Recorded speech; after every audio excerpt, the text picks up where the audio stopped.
Hi, everyone. Thank you so much for joining our LinkedIn Live today. I am Kate Rogers. I'm CNBC's small business reporter, and this is a LinkedIn Live event with special guest Suze Orman in honor of Pride Month. Many of you, of course, hi, Suze, are familiar with Suze's very inspirational story, but we're going to just run you through a few of the highlights in case you're not familiar. She grew up on the south side of Chicago. Mom was a secretary, sold Avon on the side. Father died at 71, and there was always a struggle for money in the home. She had dyslexia, a speech impediment, went to college, did not get grades higher than a C, knew John Belushi, lived with him, I believe, for a bit in college, but that's a story for another time. Says it was all about focus and school there. Was a waitress until age 30, had some tough times, lived in a van, hired at Merrill Lynch in 1980, and worked with more than 100 male brokers. None of the challenges along the way stopped Suze from writing 10 consecutive New York Times best-selling books, creating the Women and Money podcast, founding SecureSave.com, and of course, becoming one of the top motivational speakers in the world. What a pleasure to have you here with us today, Suze. Thank you so much for joining us. Happy Pride. And before we dive in, I'd love for you to talk to us a little bit about what Pride Month and Pride in general means to you. Take it away. Oh, well, Kate, this is an important month for me because it's never been a secret that I've been a lesbian my entire life. And I really believe part of being a lesbian taught me how to stand in the truth because I never hid it. I always wanted people to know because I was proud of who I was. So every time I went for a job, I'll never forget the first time I, got a book offer. And it was it was for $800,000 for my first book. I went right into Random House, Chip Gibson, who was president at the time of Crown Publishing, which is a part of Random House, and said to him, I just want you to know this is a lot of money. And if somebody asks me if I'm a lesbian, I'm going to tell them. And he said, so tell me something I don't know. So that was true with every single company I did a contract. When I was hired by CNBC, I'm a lesbian. When I was hired to do something with General Electric, I'm a lesbian.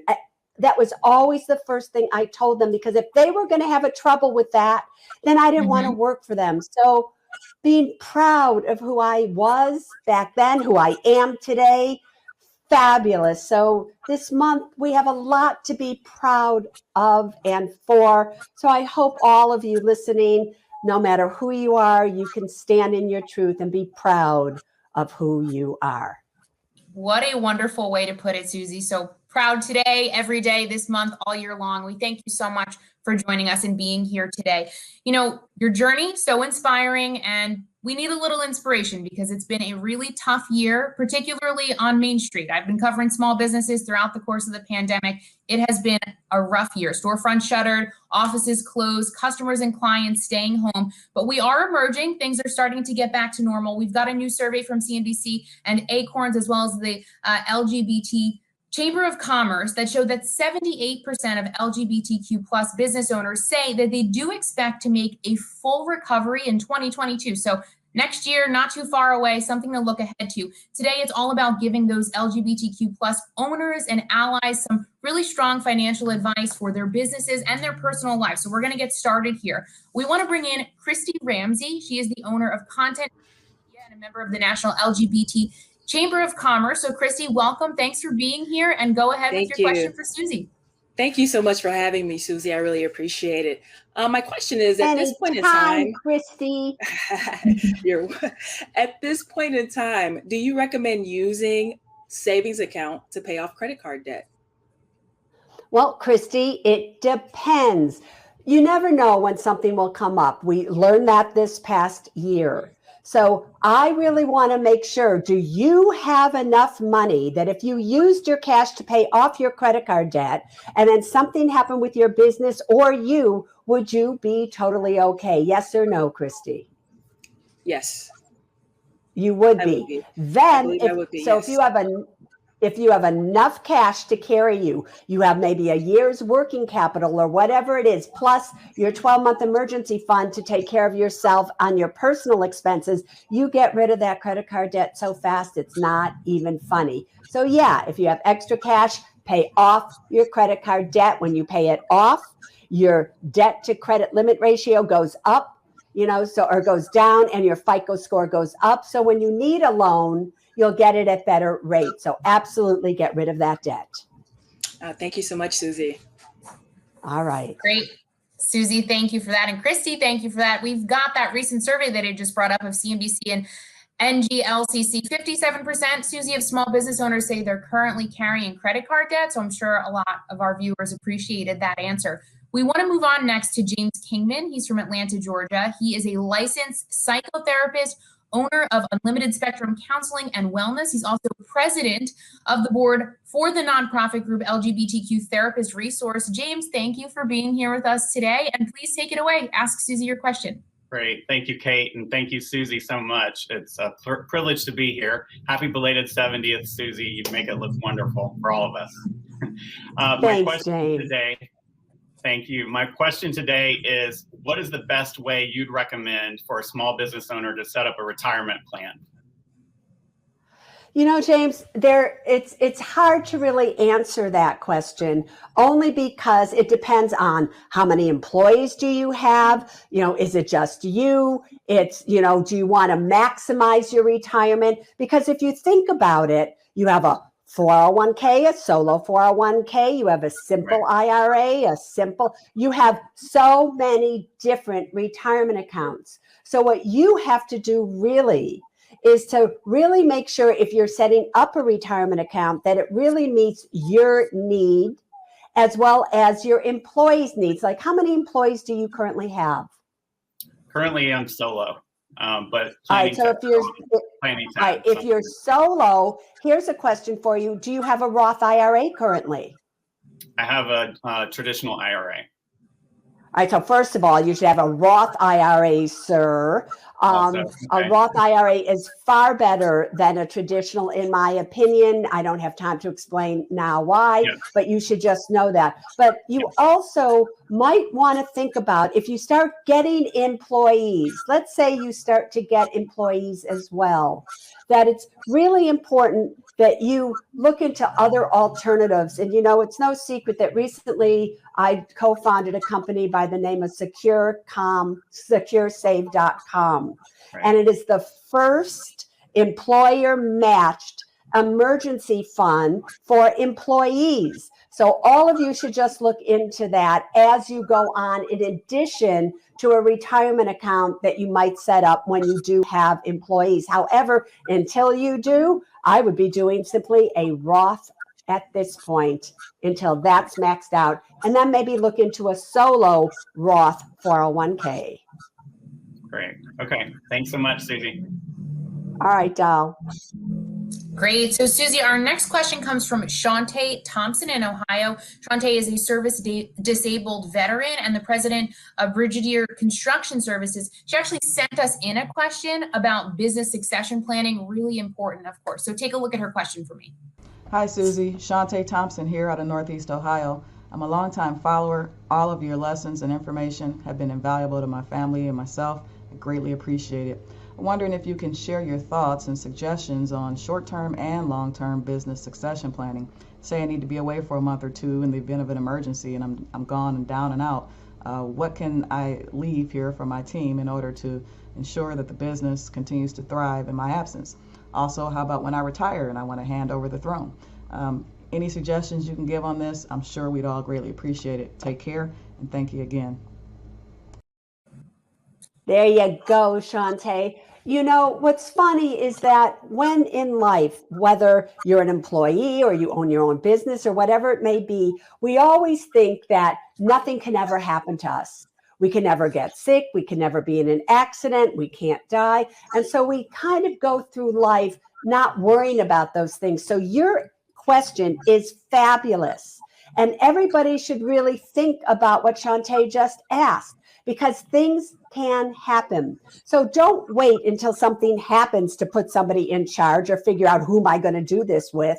Start training people right now and thinking about it right now. Something happens to me, who takes over? And start training that person right now. Bring them in. Let them run the business one day a week or whatever it may be, so you can see, do they have what it takes? So you need to sometimes step back and let somebody else step in and see, when they step in, are they the right person? And you'll know.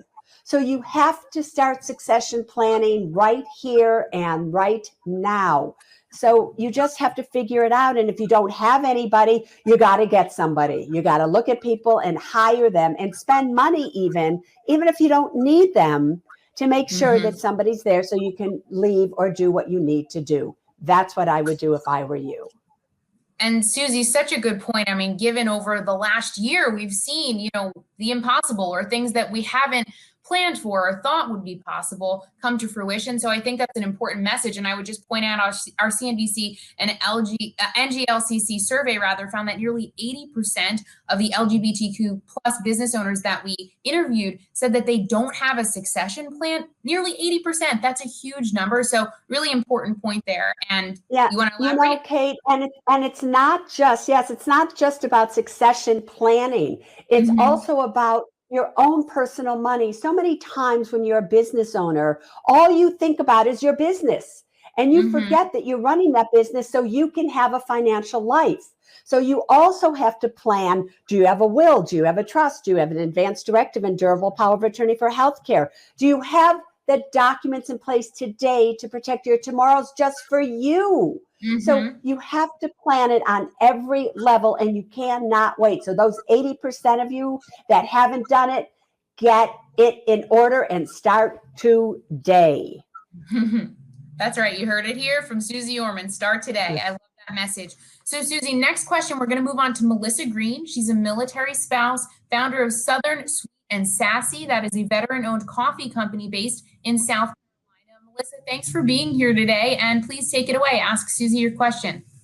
Thank you, Kate. Hi, Susie. It's so nice to be on here, and thank you for answering this question. So my question is, what is an affordable way for military families to start saving or investing? Well, let's talk about it, because you can't invest before you've saved.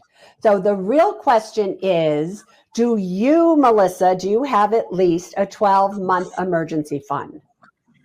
No. No. I do All not. right. That is where you start, because you have to understand the goal of money is for you to be secure. And the one way that you become secure is when you know if something happens to you, you could pay your expenses for at least 1 year. Make sense to you, Melissa? Yes, it Right. does. So I want you, and I want everybody watching, if you want the very best place to start saving, just $100 a month. You don't have to save a lot more. You save what you can save. But if all of you go to myalliant.com, you'll find, and you'll see my little picture there in a video. If you put in just $100 a month, every month for 12 consecutive months, what will happen is Alliant Credit Union will pay you $100. In the meantime, they're also paying you 0.55% interest on the money. Do you know that that's a 16.7% return on your money? You would need $18,000 in a savings account today at 0.55% interest to make $100 of interest. So if I were you to start, the best place to start is go to myalliant.com. Really take advantage of it, because it's such an extraordinary offer. All right. Thank you. Great. Thank you, Melissa. And Susie, again, what you just said about having 1 year's worth of expenses saved up for yourself. Do you want to just take a minute to kind of explain again why that's so key? Because I think everyone's kind of living day to day, or maybe they're good at saving for one thing, a vacation or a home or something that they really want, but you need to have that security blanket and that safety net. Why is that so important?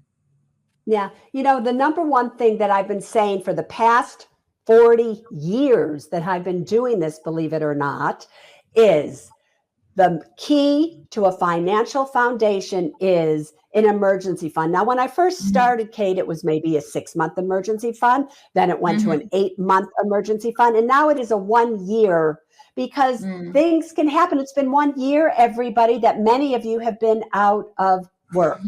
And I can tell you that the millions of emails, and they are millions, by the way, that I have gotten that have said, Susie, because I had an emergency fund, I didn't have to worry because I lost my job, my spouse lost their job, whatever it may be, this past year, I'm fine.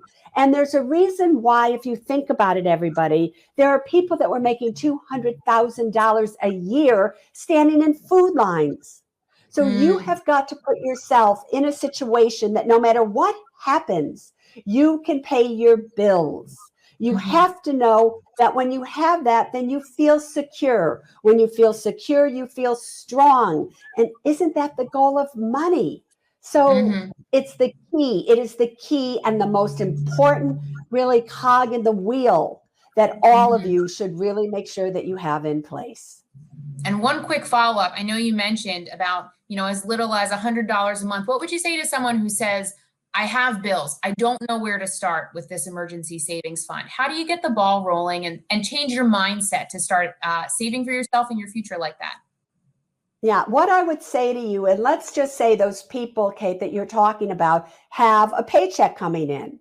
What I would say to them is, if you can't afford to pay your bills when you have a paycheck coming in, how are you going to pay probably those exact same bills when you no longer have a paycheck coming in later in life? And the answer is you're not going to be able to. So I don't care if it's $10. I don't care if it's $25. You've got to start saving. But Kate, that's also why I created securesave.com, so that people who feel that way, if they just put in $25 a paycheck and their employer matched $3 a paycheck, that's an incredible return, and they can get that money whenever they want. So it's really important that people think about that they're worthy. So again, I don't care if it's $5, I don't care if it's $10, you've got to just do it. And you've got to just set your mind. So you've got to save more and spend less. It's just that easy. Great. Thank you. I could ask you all of my questions all day long, but we will move on to the next guest question here. Another military spouse. So we do want to take a moment to thank the veterans and their military spouses who are joining us today on our live stream. We appreciate your service and thank you for being here. We're going to go to Adam Evans. He is Chief Strategy Officer of Instant Hands. His husband is currently active duty Air Force. Instant Hands is a platform that connects military members, veterans, and their families with their neighbors to do small jobs and tasks in their community. Adam, we appreciate you being here, and please take it away and ask your question of Susie. Thank you so much, Kate. And Susie, thank you for using this platform to support military families and specifically the LGBTQ plus families. We really, really appreciate your support. My question for you is, moving forward, do you think that our employees are going to trade in the flexibility that they once craved for the more traditional employment that has the PTO, sick time, health insurance, and other benefits? Adam, I have to ask you a question. Why do you care? Like, why are you asking me that question? How does it affect you? Great point, Susie. A wise woman once said, people first, then the money, then the things. So my concern is that I'm going to lose employees who are looking for a more structured environment, maybe some more face-to-face contact, whereas the last year I've really focused a lot of my time trying to create remote opportunities and loosen up some of the restrictions of traditional employment. Adam, I have to tell you, I think people really love working from home. I actually don't think they want to go back to a structured environment. I think they love the freedom that this past year, even though they weren't able to go out at times and everything, but in terms of work, I think they love being able to stay at home and maybe meet people once in a while or whatever it is. But I don't think they're going to want to go back to work in a traditional structured environment. I think many of these corporations are going to have trouble if they make it mandatory that their employees come back. And especially if you're hiring younger people or younger employees that really haven't had the exposure of a structured corporate environment with all of these things, I don't think you're going to have any problems. I really think the world has changed, Adam, and that, in the same way, I don't want to go back to a studio to do a show. or whatever. And if they ask me to come in, it's like, no, either you do this with me where I am, or I don't want to do it. I like this. I like it a lot. Yeah. And so, again, I think you're going to be just fine. Also, though, Adam, I have to tell you one other thing. I don't know if you know this, but I am the official financial educator for the Army and the Army Reserve. And I've done many tours in my own way across, in Naples, all over the world. So the military has been very near and dear to my heart. So anybody who's ever been involved with the military or any of the 5 arms of the services, our hearts really go out to all of you and thank all of you for our freedom. We appreciate you, and I hope you know we appreciate you. Absolutely. Thank you so much, Suze. That's great advice. I appreciate you. All right, Adam. Thank you. Great. Thank you, Adam. And thank you again to all of our military members and their spouses for watching. We do appreciate your service, as Suze just mentioned. I do want to stay on the topic of employment for a moment, Suze, because in our survey, we found that about 42% of the LGBTQ plus small business owners that we interviewed reported that they were having difficulty hiring. That's not just true in this community. I mean, we're seeing it across the small business landscape. Curious to get your opinion about what might be driving that. We've heard, some talk about enhanced unemployment benefits, perhaps holding workers back, other things like childcare concerns, COVID concerns, whatever it may be. Do you think things might get better in the fall once those benefits end and, it's not as easy or not as easy a choice, I should say, to make about flexibility, being choosy with work opportunities, et cetera? What do you think might happen over the next few months? Yeah, Kate, I do happen to believe that when the enhanced unemployment benefits or unemployment benefit totally stop because you've passed your time limit, that we will see people absolutely going back to work and filling some of those positions.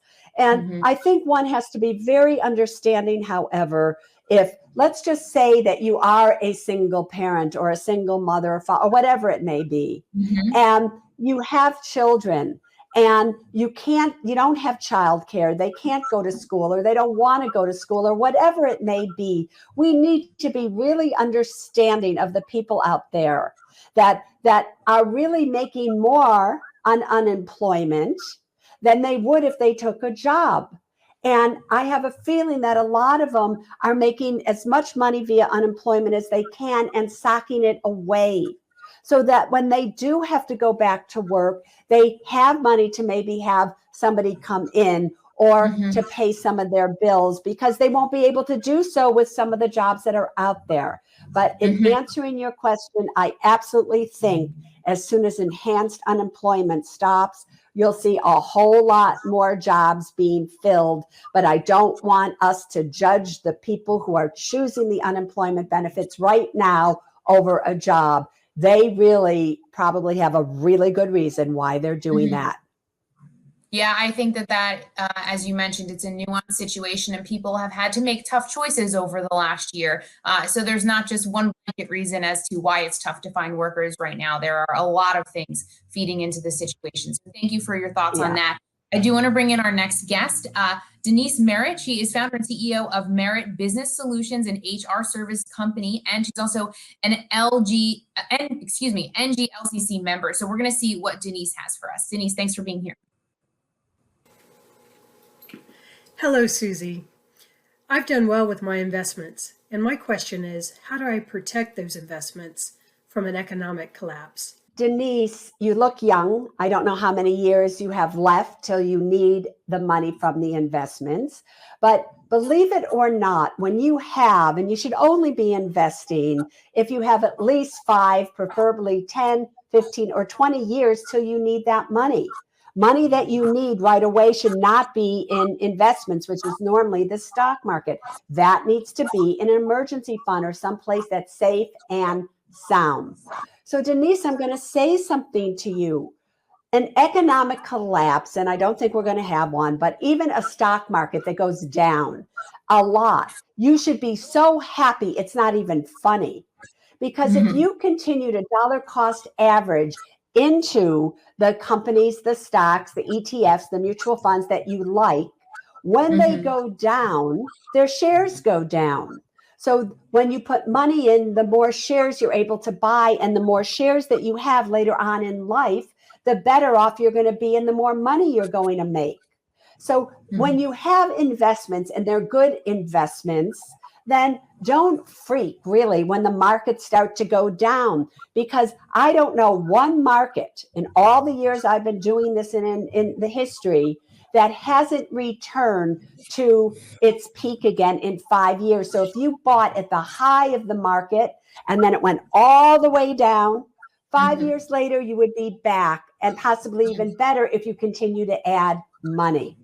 So just know that if you're in good companies, maybe if you're in companies that pay a solid dividend yield, if you do that, you should be okay over the long run. So don't be afraid of an economic collapse. In fact, if you have more money to invest, you might look forward to it. So investing for the long term and really thinking about that length of time that your money is going to be there and grow, I think is a great way to underscore that important point that you just made, Suze. Because Kate, I just want to say one other thing to that. Because if she needed her money, if she had 2 years and she needed 100% of that money right now, and she was afraid of it, and it was maybe in a retirement account of some kind, so she didn't have any tax ramifications, I don't have a problem if she came out. Because again, money that you need within 1, 2, or 3 years is not money that belongs in the stock market. 5 years, 10 years, 15 years. If you're invested wisely, everybody, don't worry about it. Yes, the money you need now is that emergency savings fund that we mentioned earlier, which is so important. So I do want to get to our next guest, Nicole Collazo. She's the owner of home cleaning service, Collazo Cleaning. Nicole, hi, thanks for being here. Go ahead. Hi, Suze. Thank you for having me. I just wanted to ask you, what would you do with $22,000 sitting in a Superior Money Market savings account? Right now, it's gaining about $16 per month in interest. Without risking it in the stock market, like you say, not to do. Is there any ways to gain more interest or flip that money? Yeah, it's I'm not sure exactly what you mean when you say flip that money, because money isn't a house, but that's besides the point. So Nicole, tell me, do you have at least a 1-year emergency fund so that this money is something you don't need to touch? Yes, it is. Yes, I do have an emergency fund. All right, then I want you to listen to me closely. Okay. Nobody talks about this, but it's very obvious that inflation has come back. We've heard what the feds have to say. It's very possible that in the next year or two or before that, interest rates are going to start to go up again.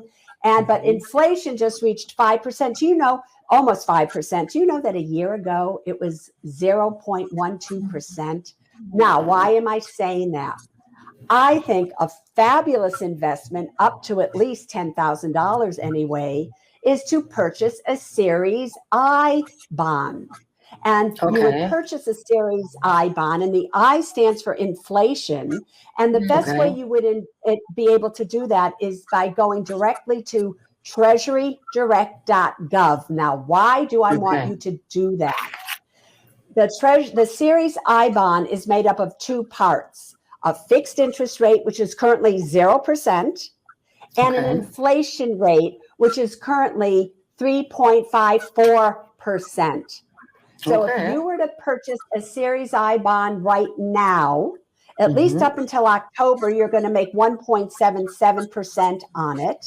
And I think you'll make 1.77% or higher again after October. But the key is this. You can't touch it for at least 1 year. If you touch it between year 1 and year 5, you're going to lose 3 months of interest. After year 5, you can take any money out without any interest penalty at all. But listen to me closely again. The interest that you do earn is tax deferred. You do not pay taxes on it until you withdraw the money. And because it's a treasury, it's always state income tax free. So I think that would be a fabulous thing for you to do if you don't need this money for, at least $10,000. Why not? Okay. That's great advice. Thank you so much, Susie. Huge fan. All right, I appreciate it. Thank you. Yes. Thank you. Great. Nicole, so that answer there made sense for you? You think you're going to move ahead and go in that direction? I'm definitely going to look into it for sure. Great. Yes. Great. So thank you so much. We're glad to have you. Glad to hear you have that emergency savings fund too, and good luck with your investment. Thanks for being here. Thank you. All right, great. So Susie, we are going to move now to California. We are going to have Flossie Hall join us. She's co-founder of the Association of Military Spouse Entrepreneurs, which supports the LGBTQ+ community. Flossie, thanks for being here. We appreciate your question. Please go ahead and talk to Susie. Hi, Susie. Thank you so much for having me. And I just want to echo Adam and some of the others. Thank you for all your support in the veterans and military spouse community. Of course, on behalf of my husband, who's currently deployed overseas, I just want to say thank you for all the support for all that you do for us. Yeah. My question is about my daughter. I have an 18-year-old and she's headed off to college this fall. She has a part-time job. And what do you suggest to get her started on investing? Well, especially if she has a part-time job, that means she has earned income. If she has earned income, she absolutely can start a Roth IRA. Now, the great thing about a Roth IRA is that any money that you put in, you originally put in, you can access it and take it out without taxes or penalties, regardless of her age or age of anybody, and regardless of how long it has been in there. So she doesn't have to be afraid that she can't get at this money. So if I were you, I would advise her to open up a Roth IRA and then sit down with her and have like a weekly investment club, you know, the two of you. Because what's so fascinating now about the discount brokerage firms, that you can buy slices of stocks, you can invest now with no commission. And so she could be investing very small amounts of money so she can learn. Now, I know this is going to sound crazy, but one of the greatest things that could happen to her is if she invests money, so I don't want you to freak out, Mama, is that if these markets go down, and they very well could go down, who knows, that the best thing is for her to learn what it feels to lose money. Because sometimes when young kids, all they do is they win, they gain, they make money. Then they make these foolish decisions because they think it's easy and they lose it all. So at 18 is the perfect age for her to learn how to invest and the compounding of money and how much it will give her. Because you need to understand that. And if I think we have time, I'm looking at it. I just want to give you an example that I think you should give her. If she were to able to put $100 a month into a Roth IRA, and she's 18 now, and she did that for the next 40 years. So now she's 58 years of age, okay? And in the past few years, 10 years, we've averaged 14% on this market. So just let's say it averaged a 12% annual average rate of return. Do you know at the age of 58, guess how much money she would have in that account? How much? $1 million. However, I bet she would like those numbers. But wait, here's the number I want her to really hear. If she waits 10 years, what difference can $100 a month make? That's $1,200 a year. 10 years is only $12,000. If she starts at 28 versus 18, at 58, she'd have only $300,000. Those 10 years cost her $700,000. So Mama, don't just teach her about investing. Teach her about the compounding effects of money and how the sooner you begin, the more money you have. That's what you have to teach her. All right? So that's what I would do. And you should do that. And do it with her, Mama. Do it with her. I love that. Nobody taught me that when I was younger, and I wanted to teach her from day one. So I appreciate you. I appreciate the advice, and I can't wait to get her going. There you go. Thanks, sweetheart. Thanks, Flossie. I think that's a great point, Susie. I'm just remembering my first job. I didn't understand because no one taught me about investing at that young age. So I would literally stack my paychecks and just cash them at a later date because all I thought about was saving for my first car, which I did buy, but no one taught me about the long term. I had to kind of learn that on my own. So I think it's really important, as you note, to teach them young. Flossie's daughter's 18. It's a great way to get started and, you know, grow her money from there for sure. Yeah. When you give them that example that I just gave, Kate, I am telling you their lights go on. It's like, oh, whatever. Well, but what's really important, but what's really important with kids is to let them know they have access to the money. Because if they've saved this money and then they want to buy something with it and you say no, they'll stop saving. They'll say, well, then what good is it? So let them make mistakes when they're younger and let them have autonomy over their own money. I think too, can you bring up for our guests who are watching a little bit about the importance of compound interest, why that's so key with saving over the long term? Right. Are you asking for me to talk about it or a slide? Yeah, no. Can you talk about it a little bit for our guests who are tuning in, just as an extra, a bonus? Yeah, well, everybody gave an example of compound interest. And compound interest is where you invest, you make money. You leave your money in there. Then the money that you made makes money. Then the money that you made, that money made makes money. And before you know it, you have so much money, it's not even funny. And so the key to that, though, is the length of time something can compound. So you want to start as soon as you can and leave money in there, whether it's dividend reinvestment or whatever it may be, so that you have that effect. It's like a little snowball rolling down a mountain in beautiful snow. And it gets bigger and it gets bigger. And the longer it rolls, the bigger it gets. So don't go for the gratification right now of, oh, but I just want to go on this vacation. I know I'm 25, Susie. I have all this time to wait and I can invest later. These are the most important investing years of your life. You would have more in a retirement account if you started at 20, stopped at 30, and then never put more money into it again, rather than starting at 30 and putting the same amount monthly and all the way for another 30 years. Yeah, so time's on your side when you're young, for sure. Yeah, when you're young, do not waste that time. Time is money, and your money is your security. Your security is your freedom and the life that you really want to live. Absolutely. Great point. Thanks for doing that. We've got another question now from Eileen Dawson from Massachusetts, where she's the owner of Dawson Services, also a certified financial coach. Eileen, thanks for being here. Please go ahead. Thank you, Kate. Susie, thank you very much for having me. And I had a question for you. I'm not a financial expert, so I wanted to ask you, my husband and I are over 50.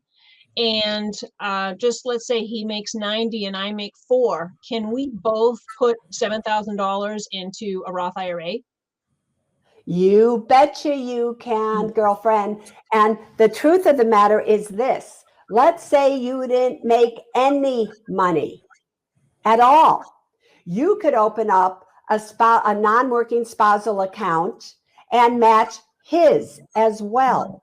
So you file a joint return. So if you find out that, the 4,000, some financial person says, no, it's not enough. All I can do is put in 4,000 and he can put in 7. Then just, you could also do it with a non-working spousal type of thing. But especially because you're filing jointly, you should each, because you have a joint income. You're not filing separately, you're filing jointly. You should each be able to put in $7,000. That's great. Right? Thank you very much. Now, you should check that with a tax person just in case I'm wrong on that, but I'm pretty sure that is how it should work. Thank you very much. All right. Great. Thanks, Susie. Love those little extra tips to find ways to make your money work for you. I think that's a great point and a great question from Eileen. We want to move to Central Iowa now to Catherine Swanson. She's a therapist and of a music therapy and counseling practice called Alternatives. She also supports the LGBTQ+ community. Catherine, thank you so much for joining us. What's your question for Susie?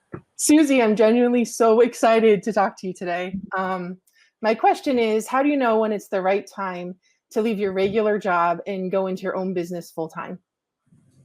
All right, girlfriend, you know the question I'm going to ask you. Are you asking about yourself? Yes, I am. All right. What do you currently do? I currently work as a therapist, substance abuse and mental health therapist, and I want to do that same work, but in my own business. And do you have at least 1 year of an emergency fund for you to do so? I have about 9 months. All right, 9 months. So you're getting there. So Yeah. your question is, when do you know it's the right time? The right time is when you financially can support yourself. If you leave what you're doing and you do not have one other penny coming in, make sense? Yes. You don't have one penny coming in, because it takes time when you set up your own business that you can support your entire life the way that you want to live for at least 1 year. Is it going to cost you any money to set this up, this business up? Well, we've already set it up and we've been doing it part-time, and I've been working full-time on the side. And are you making enough money to support yourself? Not at our own business. No, not at this time. How short are you of being able to do that? Well, probably about $2,000 or $3,000 a month, but part of it's because we've only done it part-time. So I think if we did it full-time, then we would make enough. All right, so here's my answer, right? I would like to see you not only have 1 year of an emergency fund for yourself to just run the household. I want you also to have an additional 3 or 4 months as working capital for your business. Because if we start going $2,000 or $3,000 a month short there and everything, then you're going to use up your emergency fund that much quicker, and then you're not going to have any money. Then you're going to get yourself into credit card debt, and then you're going to be like 58% of the small, or whatever the percentage was, of the small business owners that have debt. So the other thing, however, I would say to you about that is to make sure that you do have credit cards, business credit cards, that have a credit limit on it, so that if you need like a little help as you're going on, you could get it from there as well. Just make sure that the business credit card that you get does not report to the credit bureaus. And most of them, well, not most of them, many of them will not, unless you get behind in your payments to them. So make sure you have a credit card that's a business credit card with no, you don't use it.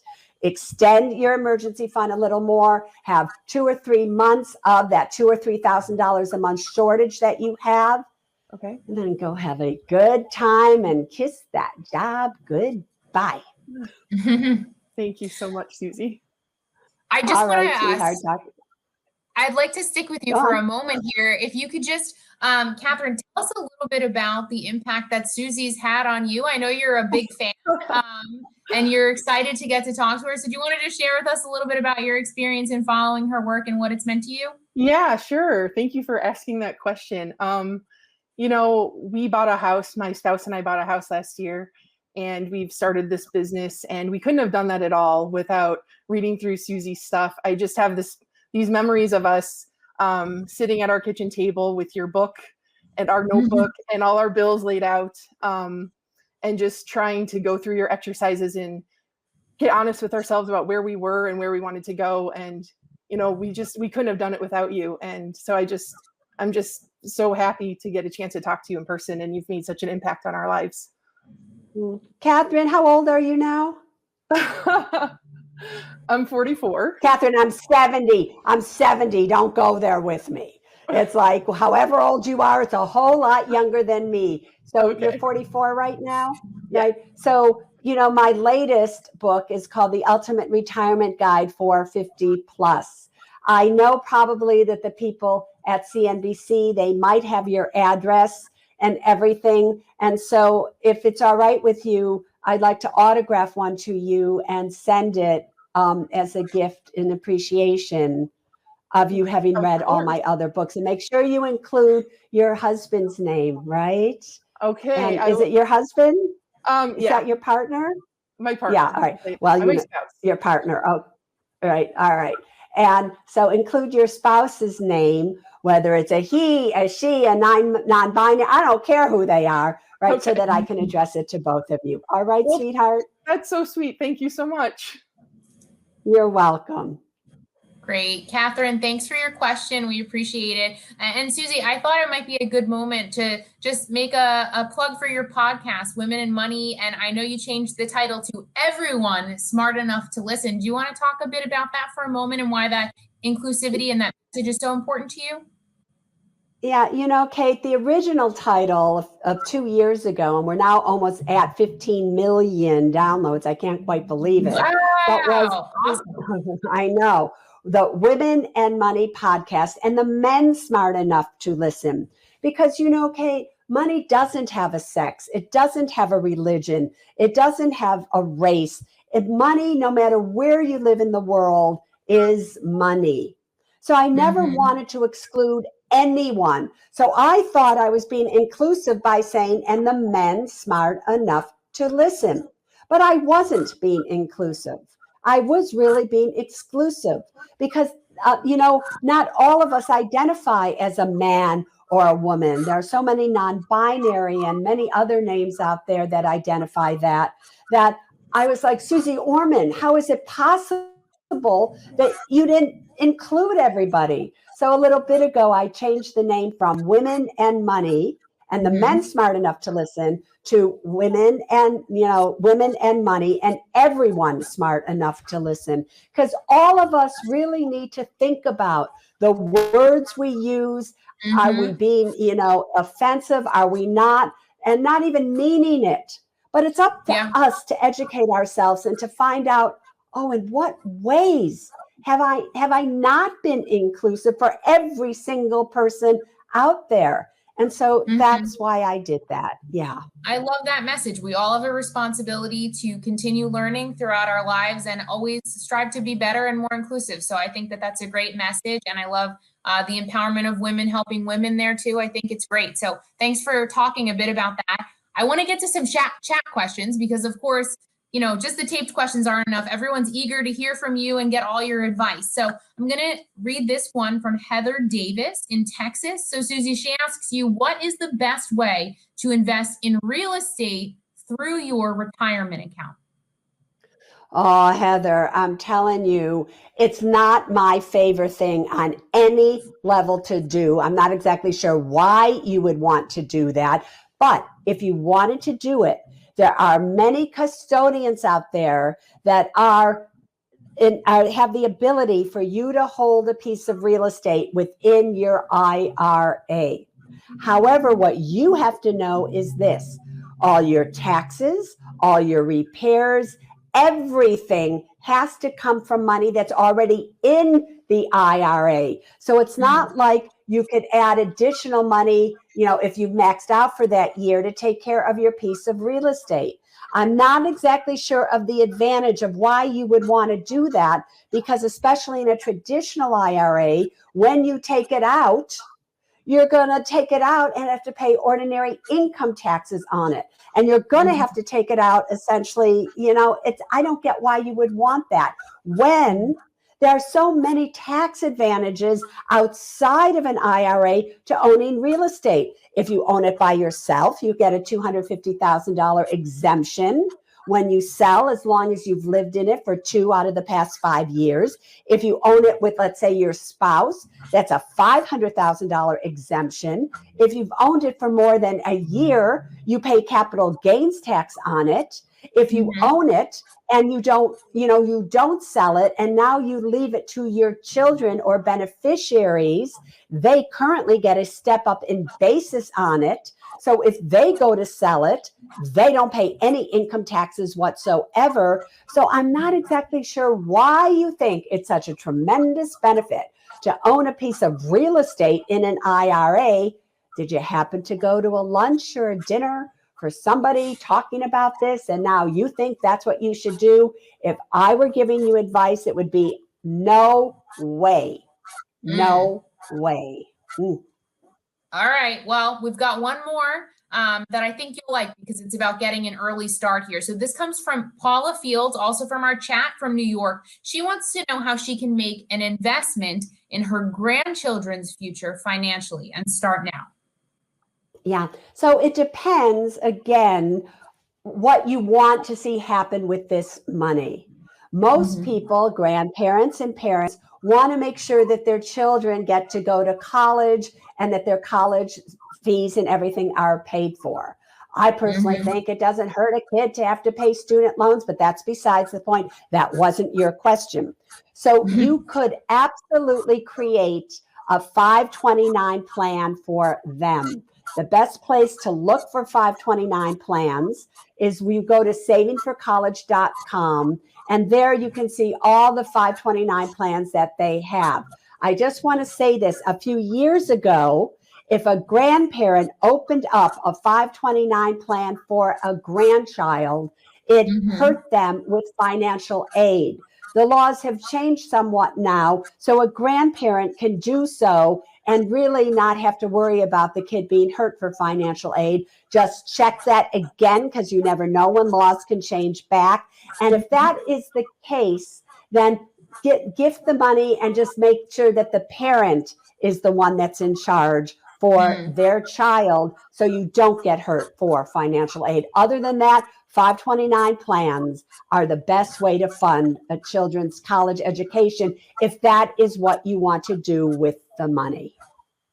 So Suze, we are getting close to wrapping things up here. I'd love for you to just share any final thoughts after our hour together here and all those great questions that we got in. Yeah, here's what I want to say to all the business owners out there, the small business owners. Don't forget about yourselves. Don't forget that you really have to make sure that you have a business and you have to make that business run and have that business be secure and make money. But you have got to take some money out of that business to put in a savings account for you, in a Roth retirement account, whatever it is. So just don't use all the money you have and all the credit cards to run the business, and it leaves your personal life totally one financial chaotic mess. If your business cannot generate enough money for you to either take a salary or some money out, start saving on your own, that's a business that you really have to question. Is it a viable business? And sometimes you have to make very hard decisions when you are a business owner. And so many of you, especially women out there, will keep your business that is really failing going just so that your employees aren't out of work. Don't do that. Because if it's inevitable, you're just postponing them doing what they need to do. But if you have a small business and it's going great, and you love what you're doing, and the money is divided, you have the small business, you have your own life, and everything's going great, you give it every single thing that you have. Because I can tell you, success is directly proportional to the amount of energy that you put into something. So in my own business, that was a small business at one time, 7 days a week, 17 hours a day. And I did that for so many years, you have no idea. And now this is what I have. So don't give up. Don't give up. You have what it takes. Thank you for that. And I do want to read you a really nice comment that we got in that I think sums up what a lot of people are thinking here. The commenter said, this link is an example of how you can enable viewers from all over the world and help us to understand and comprehend the most effective ways to develop human potential. Suze, we thank you. So I think we share that sentiment as well. We thank you for joining us and giving your invaluable advice to everyone that, you know, has tuned in from all over the place and gotten to spend some time with you and ask these really important questions. So special thanks to Suze Orman for taking the time this hour to give these really thoughtful answers to our small business owners that tuned in from the LGBTQ+ community and also their allies, our military members and spouses. We thank you all for being here. If anyone wants to rewatch today's event, it will be available on CNBC's LinkedIn page. So please feel free to share this with your LinkedIn connections. And also, if you want to learn more about the topics that we discussed today, you can go to cnbc.com/investinYou. So Suze, once again, we thank you so much for your time. It was great to spend this hour with you. I had a blast, so we appreciate it. And signing off, I'm Kate Rogers from CNBC. Thank you all for being here and happy Pride.